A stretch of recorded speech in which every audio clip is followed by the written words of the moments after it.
പേര് ശാലിനി തോമസ്, ചങ്ങനാശ്ശേരിയിൽ നിന്ന് വരുന്നു. Husband Jobin John. ഞാൻ ദുബായിൽ വർക്ക് ചെയ്യുന്നു. ഹസ്ബൻഡ് രാജസ്ഥാനിൽ ജയ്പൂരിൽ വർക്ക് ചെയ്യുന്നു. ഞാൻ കല്യാണം കഴിഞ്ഞ് 4 വർഷമായി. കല്യാണം കഴിഞ്ഞ് ജോബ് റിസൈൻ ചെയ്യേണ്ടി വന്നിരുന്നു. നേരത്തെ അഹമ്മദാബാദിലായിരുന്നു വർക്ക് ചെയ്തുകൊണ്ടിരുന്നത്. റിസൈൻ ചെയ്ത് ഒരു 3-4 മന്ത്സ് ഞാൻ കല്യാണം കഴിഞ്ഞ് ഗ്യാപ്പ് എടുത്തിരുന്നു. അത് കഴിഞ്ഞ് ഞാൻ ജോലി നോക്കുമ്പോഴൊന്നും ജോലി കിട്ടുന്നുണ്ടായിരുന്നില്ല. എൻ്റെ പപ്പയും മമ്മിയും കൃപാസനത്തിൽ എപ്പോഴും വരുന്ന ഉടമ്പടി എടുത്ത് ഉടമ്പടി പുതുക്കി പ്രാർത്ഥിക്കുന്നവരാണ്. സോ ജോലി കിട്ടാത്ത സമയത്ത് മമ്മി എന്നോട് പറഞ്ഞു, കൃപാസനത്തിൽ ഇപ്പം പോകാൻ പറ്റാത്തതുകൊണ്ട് ഓൺലൈൻ ഉടമ്പടി എടുത്ത് പ്രാർത്ഥിക്കാൻ പറഞ്ഞു. അപ്പം ഞാൻ അങ്ങനെ സ്ഥിരം പള്ളിയിൽ പോകുന്നതും കുർബാന കൂടുന്നതും പ്രാർത്ഥിക്കുന്ന ഒരാളല്ല. അപ്പോൾ എന്നാലും മമ്മി പറഞ്ഞ് ഞാൻ വിശ്വസിച്ച് മാതാവിൻ്റെ ഓൺലൈൻ ഉടമ്പടി എടുത്തു. എന്നാലും എനിക്ക് പൂർണ്ണ വിശ്വാസം ഉണ്ടായിരുന്നില്ല. അപ്പം പ്രാർത്ഥിച്ചു. ചെയ്യേണ്ട കാര്യങ്ങൾ തിരികെത്തിച്ച് പ്രാർത്ഥിക്കാനൊന്നും എനിക്ക് പറ്റിയില്ല. ബട്ട് എന്നും രാവിലെയും വൈകുന്നേരവും ചെയ്യേണ്ട പ്രാർത്ഥനകൾ ചെയ്ത് ഉടമ്പടി ചെയ്യേണ്ട നടപടികൾ പോലെ ഞാൻ ചെയ്തു.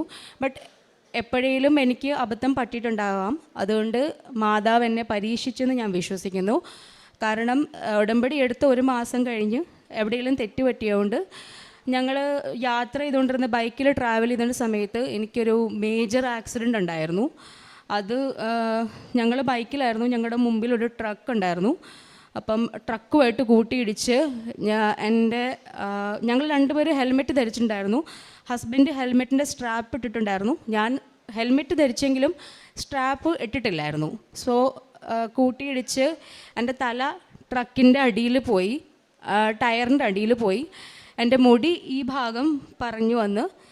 അപ്പം ഡെഡായെന്നാണ് എല്ലാവരും വിചാരിച്ചത്. പക്ഷേ എൻ്റെ ബോധം പോയിരുന്നു. പിന്നെ ഹസ്ബൻഡിൻ്റെ തല ചെന്ന് ഡിവൈഡറിൽ ഇടിച്ചു. പക്ഷേ ഹെൽമെറ്റ് ഉണ്ടായിരുന്നുകൊണ്ട് പുള്ളി രക്ഷപ്പെട്ടു. എന്നെ ഹോസ്പിറ്റലിൽ കൊണ്ടുപോയി. ആദ്യമൊന്നും ബോധം ഉണ്ടായിരുന്നില്ല. പിന്നെ ട്രിപ്പൊക്കെ ഇട്ട് ആദ്യമൊന്നും ആൾക്കാരെ തിരിച്ചറിയുന്നുണ്ടായിരുന്നില്ല. പക്ഷേ പിന്നെ ബോധം വന്നു. അത് കഴിഞ്ഞാണ് എനിക്ക് ഒരു ഇതുണ്ടായത്.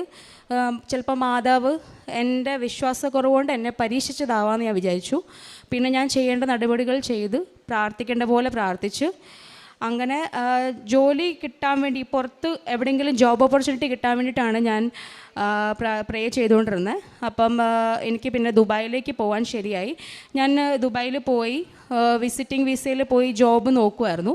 അപ്പം 3 മാസത്തെ വിസിറ്റിംഗ് വിസ ഓൾമോസ്റ്റ് തീരാറായപ്പോൾ ഞാൻ പുതുക്കണോ വേണ്ടയോ അതോ നാട്ടിലോട്ട് തിരിച്ചു വരണോ എന്നുള്ള കൺഫ്യൂഷനിൽ നിൽക്കുമായിരുന്നു. എനിക്ക് ആകെ വിഷമം ഉണ്ടായിരുന്നു. അന്നും ഞാൻ മാതാവിനെ കൈവിട്ടില്ല. ഞാൻ പ്രാർത്ഥിച്ചു.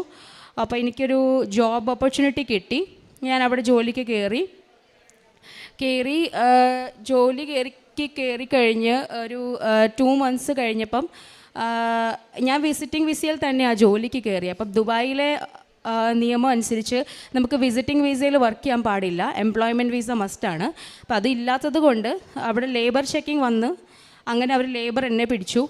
അവർ കുറച്ച് പേപ്പേഴ്സൊക്കെ സൈൻ ചെയ്തു. അപ്പം നമുക്ക് അറബിക് ഭാഷ അറിയാത്തതുകൊണ്ട് നമ്മൾ സൈനൊക്കെ ഇട്ടിട്ട് കൊടുത്തു. അപ്പം ആകെ ടെൻഷനായി. കാരണം ഇങ്ങനെ സാധാരണ അവർ പിടിച്ചു കഴിഞ്ഞാൽ ഒന്നെങ്കിൽ എംപ്ലോയിനെ അവർ ഡിപ്പോർട്ട് ചെയ്യും, കമ്പനിക്ക് അവർ ഫൈൻ തരും. അങ്ങനെ മാതാവിനെ അന്നും വിളിച്ച് പ്രാർത്ഥിച്ചു. നന്നായിട്ട് മമ്മിയും പ്രാർത്ഥിച്ചു, ഞാനും പ്രാർത്ഥിച്ചു. അങ്ങനെ അടുത്ത ആഴ്ചകളിൽ ഞങ്ങൾ പോയി UAE ഗവൺമെൻറ്റിൻ്റെ അവിടെ പോയി മിനിസ്ട്രി ഓഫ് ലേബറിൻ്റെ അവിടെ പോയി തിരക്കി. പ്രശ്നമൊന്നും ഉണ്ടായിരുന്നില്ല. അത് കഴിഞ്ഞ് ഒരു 2 ആഴ്ച കഴിഞ്ഞ് അവർക്ക് എൻ്റെ ഓണർ ന്യൂസിലാൻഡിലേക്ക് ഷിഫ്റ്റ് ആവുകയാണ്. അതുകൊണ്ട് കമ്പനി നിർത്തുവെന്ന് പറഞ്ഞ്, അപ്പോൾ അതുകൊണ്ട് ജോലി റിസൈൻ ഇട്ടോ, കമ്പനി അങ്ങ് അടയ്ക്കുമെന്ന് പറഞ്ഞു. അപ്പം ഞാൻ അങ്ങനെ നമ്മൾ 3 മാസം നോക്കി കിട്ടാതെ വന്ന് കിട്ടിയ ജോലി പിന്നെയും പോകുകയെന്ന് അറിയുമ്പം ഭയങ്കരമായിട്ട് സങ്കടം ഉണ്ടായി. അങ്ങനെ പിന്നെയും കാരണം മാതാവ് ഓരോ അനുഗ്രഹങ്ങൾ തരുമ്പം വിശ്വസിച്ച് ഞാൻ പിന്നെയും പ്രാർത്ഥിച്ച് രണ്ടാമത് ഞാൻ ഓൺലൈൻ ഉടമ്പടി എടുത്തു. ഒക്ടോബർ 24, 2022 ഞാൻ രണ്ടാമത്തെ ഓൺലൈൻ ഉടമ്പടി എടുത്ത് പ്രാർത്ഥിച്ചു. 2ാമത്തെ ദിവസം ഇൻ്റർവ്യൂക്ക് കോൾ വന്നു. ഞാൻ സ്ഥാപനത്തിൽ ചെന്നു. വലിയ സ്ഥാപനമായിരുന്നു. അപ്പം നമ്മൾ മനസ്സിൽ മാതാവിനോട് പ്രാർത്ഥിച്ചു, മാതാവ് എവിടെയെങ്കിലും എനിക്ക് ജോലി കിട്ടണേ എന്ന് പ്രാർത്ഥിച്ചു. ഉടമ്പടി എടുത്ത 2ാം ദിവസം തന്നെ നല്ലൊരു ശമ്പളത്തിൽ എനിക്ക് ജോലി കിട്ടി. അത് കഴിഞ്ഞ് അവിടെ തന്നെ തുടർന്നുകൊണ്ടിരിക്കുന്നു ഇപ്പോഴും. അത് കഴിഞ്ഞ് മാതാവിനെ വിളിച്ച് പ്രാർത്ഥിച്ച് ഫസ്റ്റ് പ്രമോഷൻ അവരെനിക്ക് ഹൈ സാലറിയിൽ ഫസ്റ്റ് പ്രമോഷൻ തന്നു. അത് കഴിഞ്ഞ് ഉടമ്പടി എടുക്കുന്നില്ല, പക്ഷേ പ്രാർത്ഥിക്കുന്നുണ്ട്, പറ്റുന്ന പോലെ പ്രാർത്ഥിക്കുകയും ഓൺലൈൻ കുർബാന കൂടുകയും കൊന്തയൊല്ലുകയൊക്കെ ചെയ്യുന്നുണ്ട്. അത് കഴിഞ്ഞ് രണ്ടാമത്തെ പ്രമോഷൻ കിട്ടി. ഇപ്പം ഒരു ബ്രാഞ്ച് അല്ല 2 ബ്രാഞ്ച് ഹാൻഡിൽ ചെയ്യുന്നുണ്ട്. അപ്പം നല്ല സാലറിയിൽ ഇപ്പോൾ വർക്ക് ചെയ്യുന്നു. അത് കഴിഞ്ഞ് ഹസ്ബൻഡ് ജയ്പൂരിലാണ്, ഞാൻ ദുബായിലാണ്. അപ്പോൾ ലോങ് ഡിസ്റ്റൻസിൻ്റെ പ്രശ്നങ്ങൾ ഞങ്ങളുടെ മാരേജിൽ കമ്മ്യൂണിക്കേഷൻ പ്രോബ്ലംസ് അങ്ങനെയുള്ള പ്രശ്നങ്ങളുണ്ടായിരുന്നു, അണ്ടർസ്റ്റാൻഡിങ് പ്രോബ്ലംസ് ഉണ്ടായിരുന്നു. അതുകൊണ്ട് ഞാൻ ആകെ വിഷമത്തിലിരിക്കുന്ന സമയത്ത് ഞാൻ എൻ്റെ ആനുവൽ ലീവിന് അപ്ലൈ ചെയ്തിട്ടുണ്ടായിരുന്നു. ആനുവൽ ലീവ് അപ്രൂവായി. ഞാൻ നാട്ടിലേക്ക് വരുമ്പം ഞാൻ ആകെ വിഷമത്തിലാണ് നാട്ടിലേക്ക് വന്നത്, ഹസ്ബൻഡിൻ്റെതായിട്ടുള്ള പ്രോബ്ലംസ്. അത് കഴിഞ്ഞ് ഞാൻ ഇവിടെ നാട്ടിൽ വന്ന് മാതാവിനോട് ഞാൻ പ്രാർത്ഥിച്ചു. ഞാൻ ഓഫ്ലൈൻ ഉടമ്പടി, അതായത് ഞാൻ ഇവിടെ വന്ന് പ്രാർത്ഥിക്കാം മാതാവേ എന്ന് ഞാൻ മനസ്സിൽ പ്രാർത്ഥിച്ചു. ഞാൻ ജനുവരി 16, 2025 ആനുവൽ ലീവിന് ഞാൻ വന്ന സമയത്ത് ഞാൻ ഇവിടെ വന്ന് ഞാൻ പ്രാർത്ഥിച്ചു. അന്ന് എൻ്റെ ഹസ്ബൻഡ് എൻ്റെ കൂടെ ഉണ്ടായിരുന്നില്ല, കാരണം പുള്ളി 19-ാം തീയതിയാണ് വന്നത്. അപ്പം ഞാനിവിടെ വന്ന് പ്രാർത്ഥിച്ചു, കരഞ്ഞ് പ്രാർത്ഥിച്ചു, ഞങ്ങളുടെ ഇടയ്ക്കുള്ള പ്രോബ്ലംസ് സോൾവ് ആക്കി തരണം എന്ന് മാതാവിനോട് ഞാൻ പ്രാർത്ഥിച്ചു. അങ്ങനെയാണെങ്കിൽ ഞാൻ തിരിച്ച് ലീവിന് പോകുന്നതിന് മുമ്പ് ഹസ്ബൻഡുമായിട്ട് ഇവിടെ വന്ന് സാക്ഷ്യപ്പെടുത്തും, എനിക്ക് കിട്ടിയ എല്ലാ അനുഗ്രഹങ്ങളും ഞാൻ സാക്ഷ്യപ്പെടുത്തുമെന്ന് പറഞ്ഞു. ഞാൻ ഹസ്ബൻഡ് ജനുവരി 19-ന് വന്നു, വീട്ടിൽ വന്നു.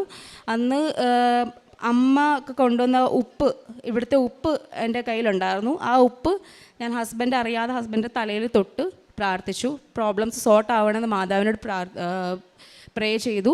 അന്ന് രാത്രിയിൽ ഞങ്ങൾ സംസാരിച്ച് കുറേ പ്രോബ്ലംസ് സോൾവ് ആയി. അത് കഴിഞ്ഞ് we are back together now. So മാതാവ് തന്ന അനുഗ്രഹങ്ങളെ ഓർത്ത് നന്ദി പറയുന്നു. പിന്നെ കാരുണ്യ പ്രവൃത്തികൾ ഞങ്ങൾ ഔട്ട് ഓഫ് ദ കൺട്രി ആയതുകൊണ്ട് പറ്റുന്ന പോലെ പള്ളികൾക്കും പിന്നെ ഡിസേബിൾഡ് ആയിട്ടുള്ള കുട്ടികൾക്കും പേര് പറയാതെ നമ്മളെ കൊണ്ട് പറ്റുന്ന സഹായം നമ്മൾ ചെയ്യുന്നുണ്ട്. തോബിത്തിൻ്റെ